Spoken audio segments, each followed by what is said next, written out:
guys, it's Holly and Clint here. We're so glad that you're joining us today.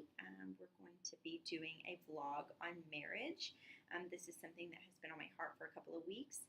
And I want to take a moment to honor Clint for being here today. He's a little camera shy, and so this is a really big deal that he is with me today because we're going to be sharing our story, some things we've struggled with, and then we're going to be sharing some things that we have learned along the way. So for those of you who don't know, Clint and I are actually high school sweethearts. We started dating our senior year of of high school. high school, and we were a very unexpected pairing. I'm very outgoing, I like to talk, and he's very reserved, very quiet. I think we bonded in art. Yeah, art and English. Very unexpected pairing, but I was so attracted to the qualities that he possessed in that he saw everyone equally. That he was probably one of the only people in school who did not have an enemy. Everybody loved Clint, and I was a cheerleader and not so loved by everybody. I think that was something that I longed for, and so I was attracted to it in him. And so we started dating in high school, dated into college. So fast forward a couple of years through college, junior year of college, I knew senior year was approaching, and I knew that I was going to want to move to the city after graduating. It had always been my plan. So I started pressuring marriage. I started talking about it. Like, when is it going to happen? Do you want to do this? Like, is this something you want? And I remember Christmas, my junior year, I had so many friends who were getting engaged. And I remember crying because it wasn't happening for me. Like, I thought it was going to happen, but then it didn't happen. And so I was like super upset that it wasn't happening for me. It wasn't necessarily that I wasn't happy for my friends, but I was just sad it wasn't happening for me. And so I was resentful. I was a little bitter about it. I don't know what in my head at 20 years old made me think that I needed to be getting engaged and needed to be getting married. I definitely tried to make us grow up faster than we probably needed to. But I continued. It was a few. It was November 2011 is when we got engaged, I think. August. Yeah. Somewhere in there. In the fall. And I was ecstatic, of course. It was what I thought I wanted. I did want to be with him, but I thought if he just marries me, I'll be happy. It will complete me. It will fill the void in my heart of somebody actually wanting to commit to me for the rest of my life. So he proposes, and 6 months later, in January of 2012, we are getting married. I am still 21 at this point because I don't turn 22 until April of that year. Clint is already 22. So still, babies, very young, and no knowledge of how marriage should work. Because, of course, through college, we were not going to church. We were not planted in the house of the Lord. We did not have relationships with Jesus. So we had no idea how marriage was supposed to work. So got married at the beginning of the year. Graduated college in May of that year. She graduated a quarter before me, which was in March. Yes. So there was a time period where I was coming to Dallas a lot to find us a place, find a job, learn the city, so that we were prepared when he graduated in May. And we did.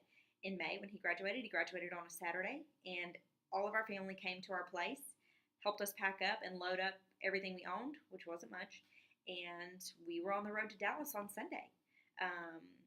So we made the move very quickly.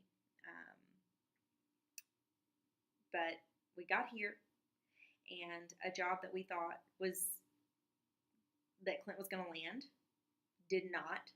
And so right off the bat, we are broke, and he's trying to find a job. So as we were learning right off the bat through that, my parents actually get a divorce this same year. It began in October, and through the course of the next few months, I watched them walk through something very difficult. And in December of that year, they were divorced. 25 years of marriage. I was 21. You hear stories about the kids whose parents divorce when they're young, and it affects them so much. And it was tough. It was really hard on me. I brought a lot of baggage into my marriage from that. I let a lot of that burden weigh on me, and I put pressure on Clint to be something that he wasn't, because I did not want to end up like my parents. I love them both dearly, but I didn't want to be in the same place that they were in. So our first year was rough. New place, no friends, family issues, no money.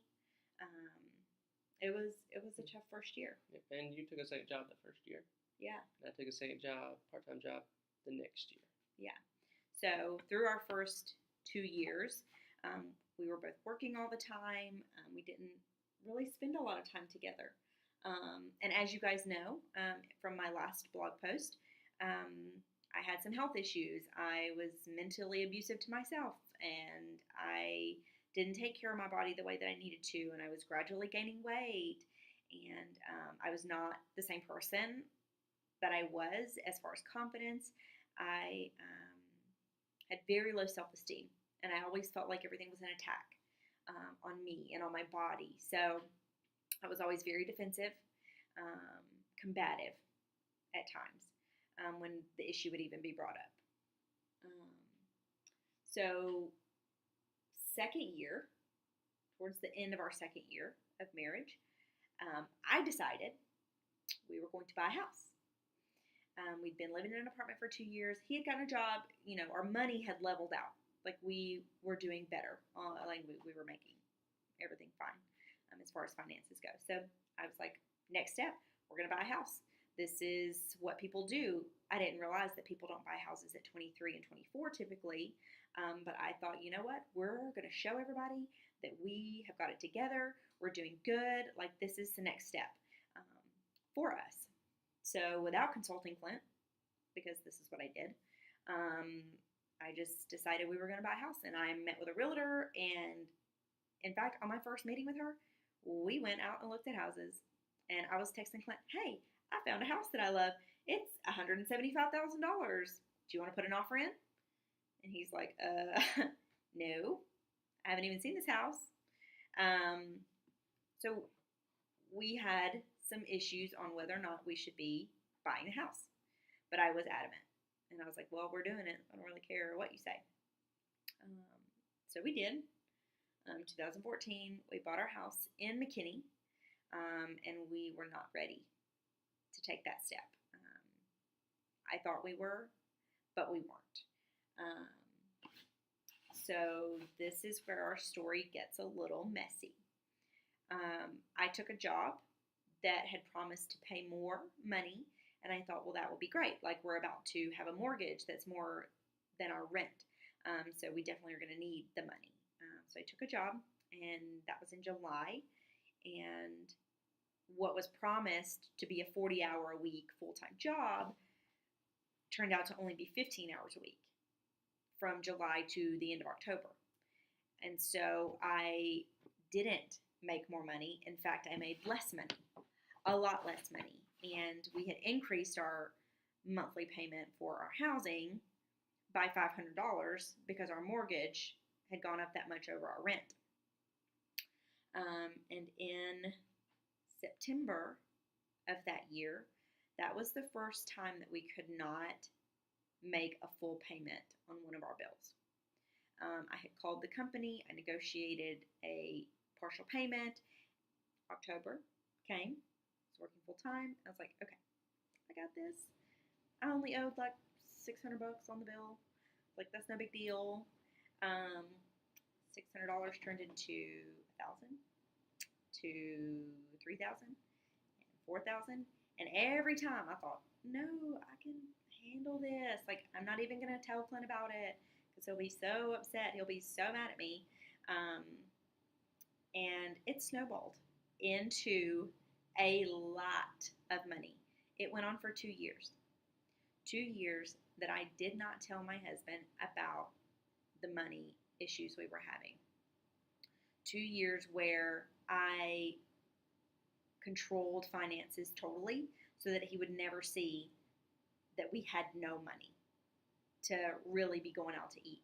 We had no money to be buying Christmas presents or me buying clothes or shoes. But at this point, we still didn't have any friends. We had not made friends because, again, we didn't really go out and we were still not part of a church. So I was filling those voids with anything I could. And eventually, in 2015, we actually did start going to a church, and everybody was so great. They always wanted to go out to eat, and I was like desperate. We were desperate for friends. And so every time we would go out to eat with somebody, we would pick up the tab. I knew we didn't have the money to be doing that, but I was putting it on credit cards so that people would like us and they would want to be our friends. And that continued again for a year. And so by the time it was all said and done, we were about $30,000 in debt. $30,000. I was carrying $30,000 of debt on my shoulders by myself because at that point I was like, he'll leave me if I tell him. He will never trust me again. He won't want to have anything to do with me. God had obviously been working on my heart about it, about telling him, and I was disobedient. I was scared. I was ashamed of where I had let us get, so I was not going to tell him about it. I was going to figure a way to get us out of it, all on my own, and that was my first mistake. We weren't building our marriage on a foundation of Jesus. We were building it on a foundation of Clint and Holly and what we thought we were capable of handling. And that's definitely not what we should have been doing. So I was desperate to sell the house and get as much money out of it as possible so that I could pay off even half the debt. We did that in August of last year, so almost a year. We were coming up on almost a year of having sold our house, and God continued to work on my heart about coming clean, and thankfully we had a community of people who held us accountable, and they didn't know these things were going on in our life, but they always challenged to have a healthy, holy marriage. So with everything that we've been going through as far as the communication and always just fighting, never being on the same page, November comes around and we have one of the worst fights we'd had in a long time. I mean, we had had some bad ones, but I mean, this was probably the worst one. Clint was getting out of the car in one of the sketchiest parts of Dallas to walk home because he could not stand to even be in the car with me. I was screaming at him. I was calling my brother. I was threatening to call the cops. Like, it was just really bad. And that was like a Friday night. And Saturday, when we speak again, I told him that I was losing sleep because I could not stop thinking about divorce. I thought that's where we were. I thought it was the best thing for us because I was like, I don't know what else to do here. I'm so unhappy. I can't live like this anymore. And it was just a few weeks later, we said, you know what? We don't want it to get to that point. Like, I was there, but like, I want to do whatever I have to do to fix that, to not feel that way. And so I said, well, let's see a counselor. So we went to one counseling session. That was a cry fest. That because we had an hour to try and tell them how we were feeling about ourselves and about each other. There was not enough time for that in an hour. We had 5 years, 4 years of feelings to spill out, but we realized how much we'd been keeping from each other. So, again, a couple of weeks after the counseling session, I'm sitting at work, and I was a receptionist at the time at a title company, and it was in December, so it was a slow day. And I heard this warning from God, like, tell him today about the money. I was like, no, it's December. It's Christmas. He wouldn't let me buy gifts for our niece and nephew. Like, I was trying to bargain with God on, like, I'll tell him after Christmas because, it'll just be better. I don't want to ruin Christmas. And he's like, I'm warning you. Tell him today. So I went and asked my boss. I was already crying at this point, uncontrollable. I went and asked him if I could leave. I was like, I need to go home and take care of something. And he said, yes, absolutely. Your family comes first. So thankful for him for that. So I left and immediately called my very good friend, Rayma Mariello. And I told her everything. She was literally the first person I told. She knew before Clint because I told her that day, I was like, I need you to pray me the whole way home because I think my marriage is going to be over when I get there. Whenever I tell him all of these things that I've done and the amount of money that I've gotten us into, he's like, we're already on a rocky foundation. Like, this is going to be the last straw. And she encouraged me, and she just prayed this amazing prayer over the situation. And I got home, and of course Clint was home. I walked in, and I was just already saying, I'm so sorry. I'm so sorry. Please don't be mad at me. I just need you to listen for 1 second. Like, please. I was begging for him to not be angry. And we sit in chairs facing each other. And I start to tell him everything. I tell him about how it got that way, when it started, the amount. I told him everything. And not once did he say, how dare you? Not once did he say, I can't believe you've done this. I'll never trust you again, or get out of my sight, or nothing to that extent.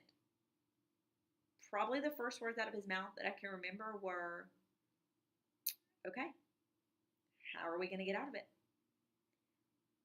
I didn't know what to say or do. I didn't know how to react because it was not the reaction that I was expecting, which brings me to a little point.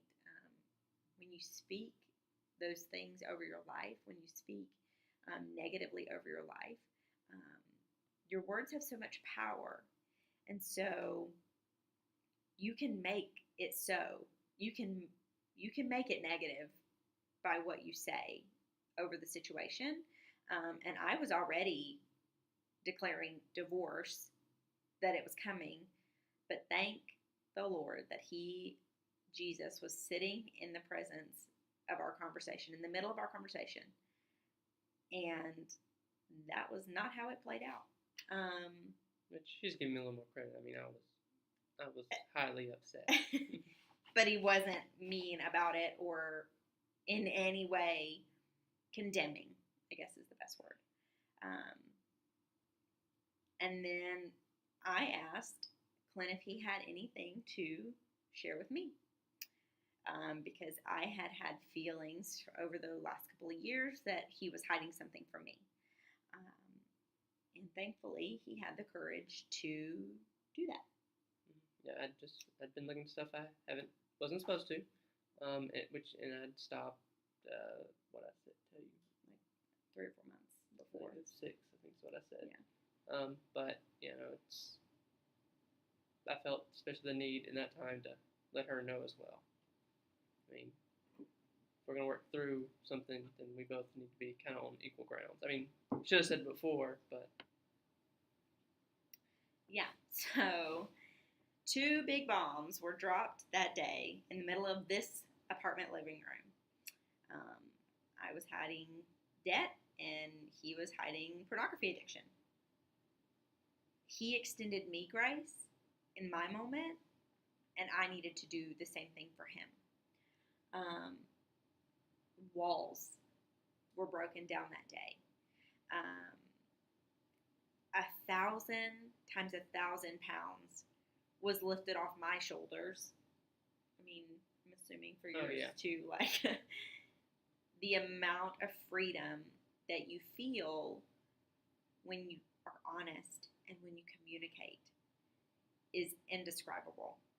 And our marriage was transformed that day. Mm-hmm. That was the turning point in our marriage. And over the course of the last 8 months, it's August, so 8 months, we have learned a lot. We've learned a lot in 8 months that we did not learn in the full 4.5 years that we were married before that. And so we want to share that with you today so that you know how we made it past what we made it through. And it all starts with community, first off. We had people who were there for us, were for us. They wanted victory for our marriage. They held us accountable. They cried with us. They prayed with us. And we couldn't have done it or made it without them, for sure. We've just got a couple of points that we're going to go over pretty quickly that we have learned are very important, have been very important for our marriage in making us, I guess, successful. I don't really know the right word, but in growing. So we're going to start with our points. We have 10 of them, and we're going to try to go through them pretty quickly. And I'm going to let Clint start. All right, so we got one, which we've kind of covered throughout the story and whatnot, is communication/listening. I mean, that was one of our biggest problems. We weren't communicating, weren't listening to each other. We were talking at each other, or basically not saying how we really feel, and it caused issues. Always be honest, and it's okay to ask questions. How are you doing? When you address an issue, like with the money, he can ask me, are we, like, I want to see the money, like, how are we doing? And I don't get offended by that because he has every right to be involved in that part, and have an accountability buddy for if you have an addiction of any sort, whether it's drugs, alcohol, pornography, anything, having somebody who keeps you accountable and asks the questions, the hard questions. You're doing okay? Have you slipped? Have you had any temptations or whatever? Communication is key. Right, number 2, humility. Simple, it's just not always about you. Sometimes you have to put, your wants and needs aside to help your partner. It goes both ways. At certain points, somebody needs this to be their time.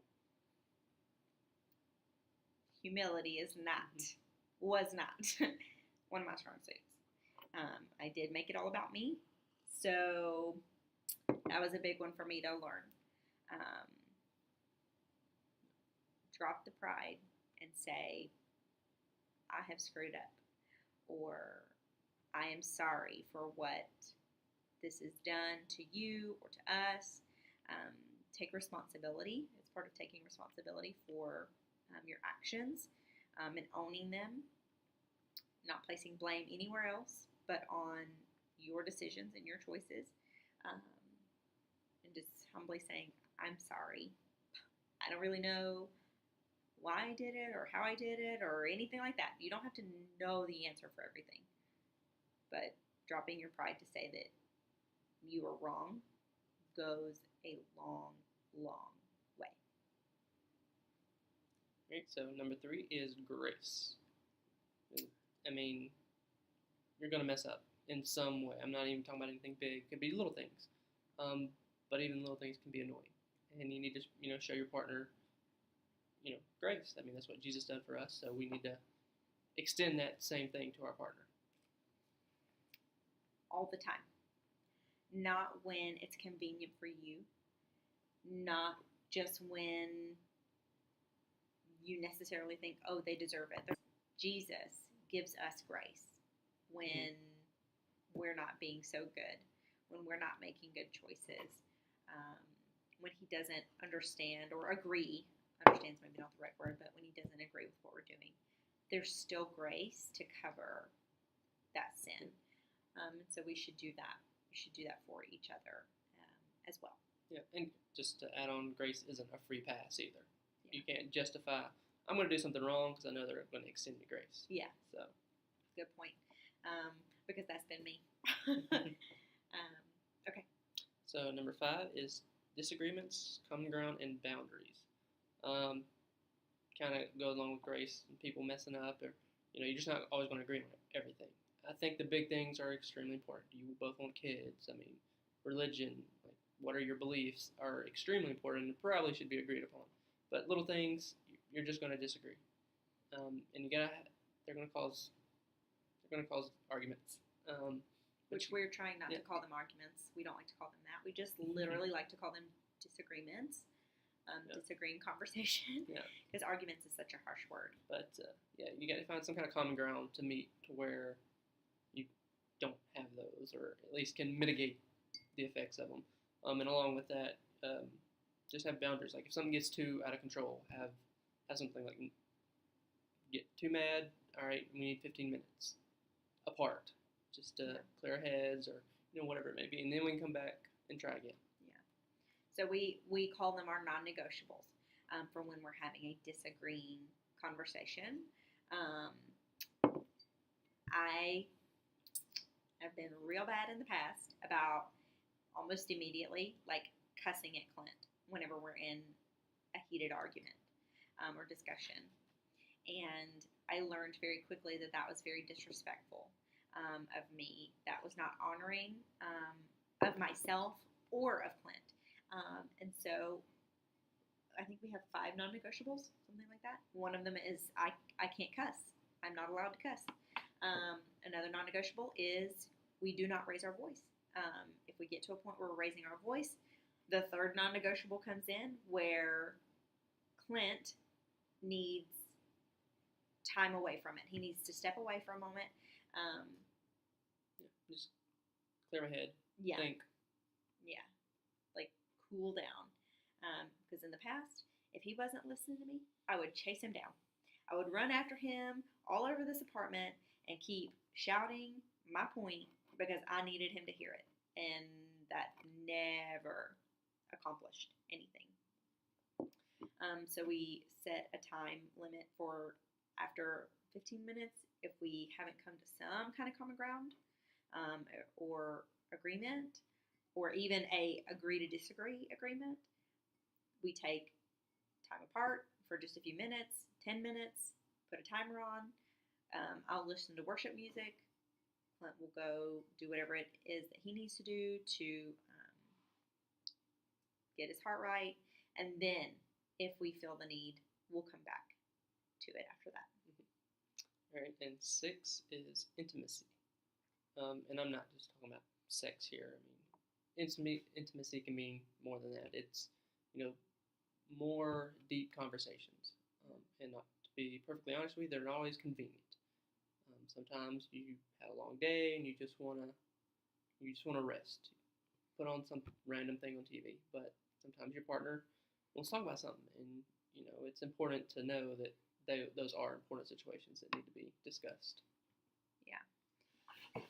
Just because you've been together for a long time, we've been together for 5 years married, 9 years if you count the 4 years that we dated. We still don't know everything about each other. Every day is a learning experience. So having those deep conversations is so important to continue to learn, study, and intimately know who your partner is.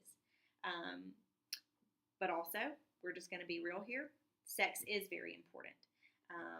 When we were not on the same page in our marriage before, we had our transformation moment, we weren't really having a lot of sex because we didn't want to do that with each other, and it was a strain on the marriage.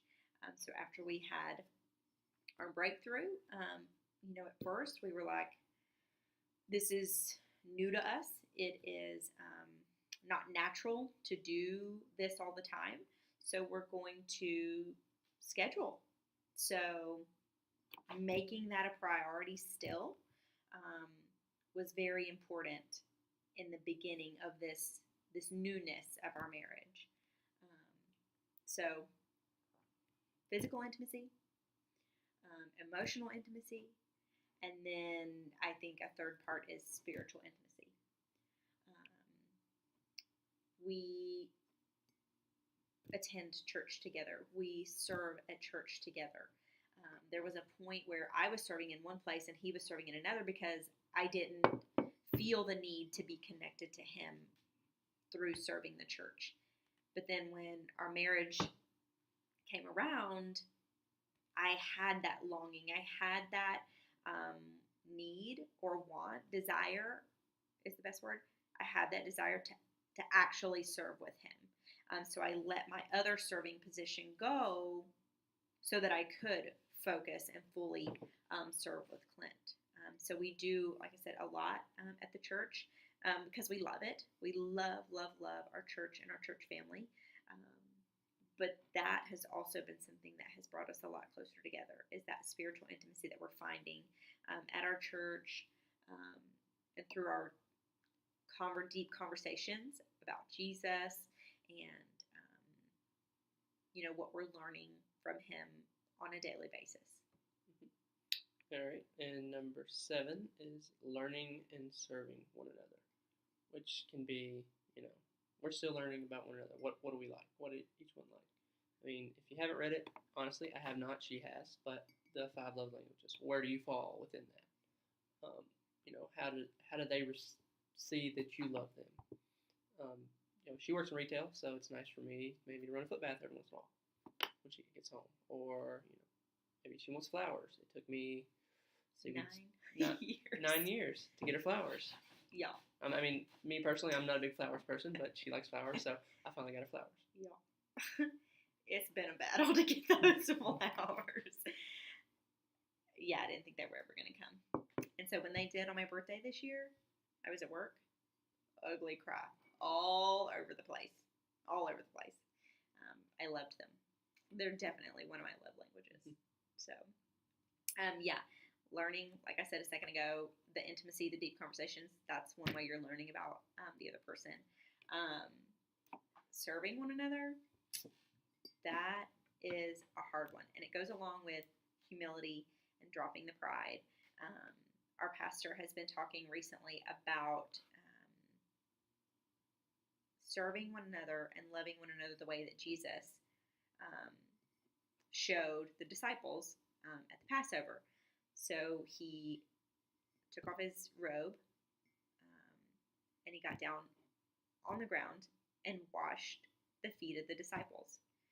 And it's been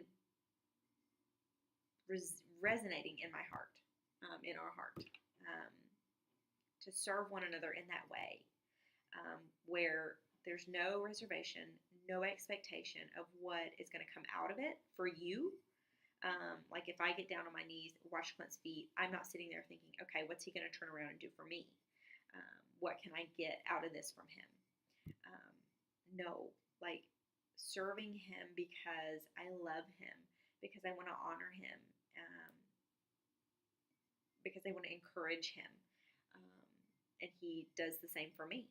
If you think your marriage is in a place where it's irreparable, have a bucket of water ready when your spouse comes home. Wash their feet. You don't even have to say anything, but have pure intention in your heart and see if it changes your marriage. Okay, so number 8 is unity. Earlier, we just kind of talked about disagreements, but it's important, especially I would say in public, to be united. Defend your spouse or support them. Make these big decisions together. Yeah. No one person should be making these huge decisions. Yeah. Such as the house both our parts. She shouldn't have really pushed to have the house so hard for her benefit, and I should have stepped up and said, we need to talk about this more. Yeah. And another thing with unity is, I don't know about men so much, but I know with women, there is this idea that you need to run to your girlfriend or to your mom or to your sister and tell them all about the awful things that your husband did the other night, or basically, they call it husband bashing. Not okay.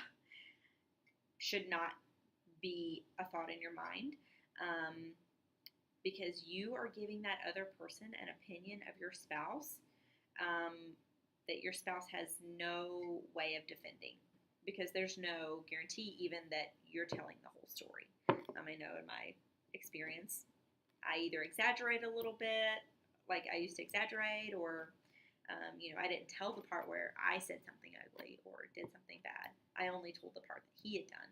So husband bashing, wife bashing, never allowed. It does not show honor or respect for your spouse. Your spouse is a gift from God, a gift. And if you are dishonoring them or disrespecting them in that way, you're basically dishonoring and disrespecting God for the gift that He's given you in your spouse. So number 9, we have respect and honor. Same thing is kind of from the last point. Those big decisions, one person shouldn't be making them. You need to have respect for your partner to know, should I be making this decision by myself? And that also goes with how you speak to your spouse. Not just about how you speak to them outside of your home or about them, but how you speak directly to them. Are you encouraging them? Are you lifting them up? Are you making them a better person, or are you actually tearing them down and creating resentment and bitterness? I will own up and say, and I've said it, our friends, like people who know me, like that was one of my biggest issues. I had no respect for Clint. I didn't respect his authority. I didn't respect his leadership over our household or our marriage, which is another reason I probably didn't tell him about the money. Not just because I was scared, but because I didn't think he could do anything about getting us out of it. Like, I just had no respect for him. I did not speak to Clint with kindness or compassion or tenderness. I spoke with authority when I should have been looking to his authority. So, respect and honor. It's a big one. Directly to their face and when you're not in their presence. And our last one, number 10, is prayer and community. And to be perfectly honest, we have been working on our prayer life together. Individually as well, but really together. We've been working on that, and we have a long ways to go to get better. But also the community. We've had friends over, just another married couple, and we talked to them about our issues or what we were going through, struggling with, and they offered us insight. It was obviously you need somebody that you trust, and we most definitely trusted them. And they helped us see. They told us, well, okay, you need to do this better, or you're wrong, or you're right. Or, they helped us get to where we need to be. Yeah. And when somebody tells you you're wrong, don't just automatically get offended, because they're probably right. Just today, because there was an attack on our marriage last night from the enemy because we were getting ready to do this vlog today. Clint and I got into a semi-heated discussion, and there came a point where I just had to walk away because I just didn't feel like it was going anywhere, and he was starting to get frustrated. And so today, when I went out with one of my very best girlfriends, I talked to her about it, and she knows that she can give it to me straight. She knows that she can tell me when I'm wrong, and that's what I expect out of her. And she did. She was like, "Holly, you were wrong." And I was like, "Okay, cool." So I have to go home and apologize. And I mean, that's what I did. I had to do it because I was in the wrong. Having community is a huge. We've said it throughout this entire video. We've mentioned community and how important it was. But we need to stress it's the right community, not just anybody, not just your bitter friend who is unhappy in her marriage too, because you don't need to be in a codependent, unhealthy relationship with them where you sit around and you talk about your husbands. It needs to be the right group of people, the people who are trying to make you more like Jesus, who are non-judgmental, who have no opinions, no bias opinions about either one of you. They love you both.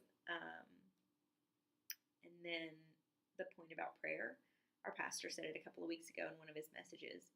You become intimate with who you pray to, who you pray for, and who you pray with. And that was this booming statement that stuck with me for the rest of that day, for the rest of that week, because that is something that we have not been good at. Even since our marriage was on a better track, it still was something that we struggled with, was making it a priority to pray together. So we're making conscious efforts. Literally the last, 2 weeks? 2 weeks. We've been making very conscious efforts to pray together every single day. Before that, it was spotty here and there. But we have made very conscious efforts the last 2 or so weeks to pray together because we truly believe and we agree that you become intimate with who you pray to, Jesus. You become intimate with who you pray for, Clint. And you become intimate with who you pray with, Clint. So those are some points that we felt were super important to share with you guys today. I know the video is long, and I apologize for that, but I do appreciate you guys watching, and I really, truly hope that if you're going through something difficult in your marriage, if you're struggling with something that Clint and I have talked about, we would love to be there for you. We would love to encourage you. We hope that that's what this video has done for you today, because we are living proof that he can transform and renew something that you think is dead. You just have to surrender your life, surrender your marriage to him, and that's what we try to do. I mean, we do that every single day, because if we didn't, we wouldn't be where we are. So completely surrender. Give it all to him. I had a good friend who said, when you surrender something, you're giving to God what you were not designed to carry. Wow.